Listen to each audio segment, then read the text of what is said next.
I got a question from a follower a couple weeks ago, and I've been thinking about this question a lot, and I wanted to make a video for this person because it was a genuine question. And the question was, Mary Jo, why does it turn out that somebody I loved with all my heart, with all my soul, we were married, we split up, and all of a sudden we're each other's arch enemies. We can't be in the same room together. We used to be in the same bed together. What happened? Where did all this hate and anger and just making each other the villain come from? I want to talk about this because I see it so frequently. And I don't think that when couples split, it's necessarily at that level. I think what happens is people respond to their own anxiety, their own fear, when they realize that a relationship is crumbling. So sometimes one of the partners will make the other one out as a monster because of their own fear. Their fear of being alone, their fear of insecurity, their fear of financial ruin, their fear of just getting their life back to some sense of normalcy and having the children do okay, be okay, knowing that their marriage is over. Just the process of grieving a marriage can make you feel depressed, like a failure, angry, hostile. Why couldn't my partner have told me how bad it was?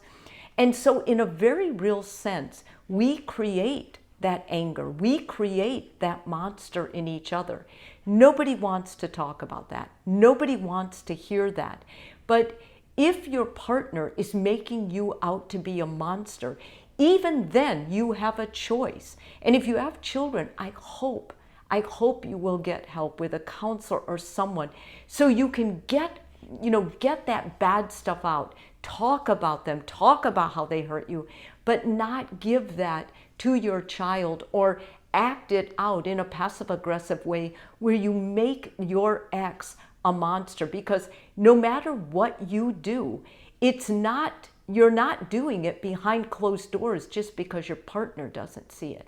Your child is going to feel it. And those feelings, those vibes, you're going to carry those into your dating life, into your friend's life. You can't let it go. And some friends, without even thinking about it, fuel that anger. They help you create your ex as a monster. So what can you do from a therapeutic point of view if you're not seeing someone? Okay, let go of the labels. The first thing I do when I'm angry at someone is I write down the labels, whatever I'm calling them, and I just say, I'm not going to do this anymore. So I start just saying, I got hurt, or I felt rejected, or I felt angry. And as I start doing that, I notice something. My anger goes down. They become less of a threat. They become less of a monster. I'm reacting in a more loving way. Secondly, ask yourself, are all these thoughts and verbalizations I'm making to others, are they true and are they fair? You're doing that because this was a person you slept with. This was a person you loved. This was a person you let into your heart you perhaps had a child with. If this was that close of a person, unless they were abusive, then it's really important you do your own checklist. Am I making them something other than they are? Am I only showing their dark side? Because we all have a dark side. Am I only talking about their dark side without giving their light any shine at all? I think that is so important. And you don't have to tell anybody else you're doing that. This can be in your own private inner thoughts, journaling at night, before you go to bed, thinking, praying about it, whatever it is. This is an important checklist to make for yourself. I think it's also important that during this time, you start asking yourself, notice when they do something right. Did they do anything right? What did they do right? Start making a list. Well, they followed the rules for childcare, or they did bring everything. They're taking good care of our child. They're loving our child. They're putting their own needs. behind the child. Whatever little thing, they brought me a coffee today. Sometimes we use that even as a bad thing. But you know what? Any act of love from an ex is an act of love. It is a right thing. Might be late, might be manipulative, whatever, but you have to stop putting those labels on it, because honestly, you really don't know. Unless they were abusive, and then this video wouldn't pertain to you at all anyway. And lastly, focus on what makes you feel good.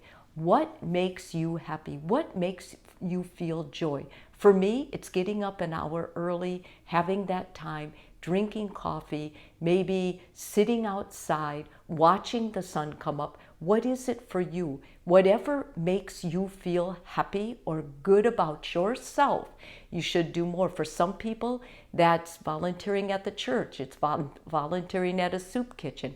It's taking the dog for a walk. It's going to the gym. Whatever it is, you need to do that more, because your body, your soul, your head needs to be nurtured. Your partner's not going to help you with that anymore, so it's up to you. So the better you take care of yourself, the more you give yourself as far as loving care, the better you're going to be in a position to move through this stage of making your ex out to be a monster. And when you do that, your life is only going to get more complicated, as is your child. I hope this video was helpful.